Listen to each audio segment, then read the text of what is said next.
Түүнчлэн Улаанбаатар хотын агарын бохирлыг бууруулах хүрээнд гэр хорооллыг орон сууцчлуулах хөтөлбөрөөс гадна иргэдийг хашаандаа сайхан амьдрах боломжийг нээх хүрээнд амны орон сууцыг ипотекийн зээлд хамруулах эсвэл арилжааны банкуд ногоон зээл олгох чиглэлд бүх тал нэгдсэн гэлээ. Ингэснээр эрчим хүчний хэмнэлттэй амны орон сууцтай болохыг хүсэж байгаа иргэд дүүрэгтэй хандан зээлийн талаарх мэдээллийг авах боломжтой байна. Амны орон сууцтай болох гэж зорж байгаа эсвэл одоо амьдарч буй байшингаа эрчим хүчний хэмнэлтэд олох хүсэж байгаа иргэд дүүрэг бүрт байрлах мэдээллийн төвтэй хандах боломжтой байна. За ямар технологиг ашиглах боломжтой, ямар төрлийн зээлүүдэд хамрагдах боломжтой гэд нэгдсэн мэдээллийг авах юм байна. Энэ одоо баригдсан байгаа амны орон сууцуудыг бас дулаалгыг одоо шийдэх чиглэлээр бол манай салбарт бас хэд хэдэн төслүүд хэрэгжиж байгаа.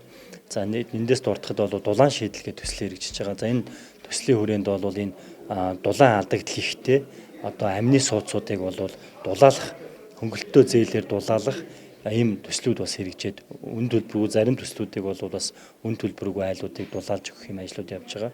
Ингэснээр бол эрчим хүчний хэмнэлтийг бий болгох. За тэгээд нөгөө яндан бууруулах ийм бас ажлууд бас давхар явагдаж байгаа.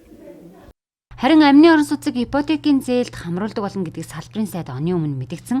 Яг ямар амны орон сууцд зээл олгох нарийн журмыг албаныхан боловсруулж байна.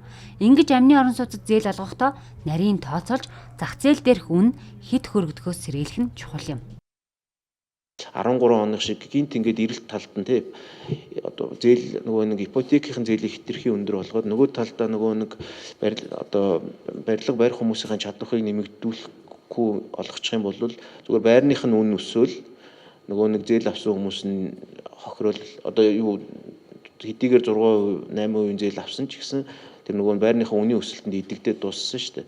Тэгэхээр энэ бодлогыг бол энэ цаашид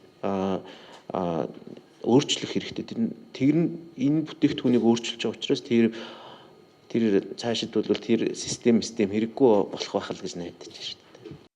Амны орон сууцны мэдээллийн төвийн хүрээнд 40 м2-аас эхлээд 120 м2 хүртэл сонголттой амны орон сууцны зураг төслүүдийг хот байгуулалт барилга орон сууцчлалтын яамны цахим хуудасд байршуулжээ.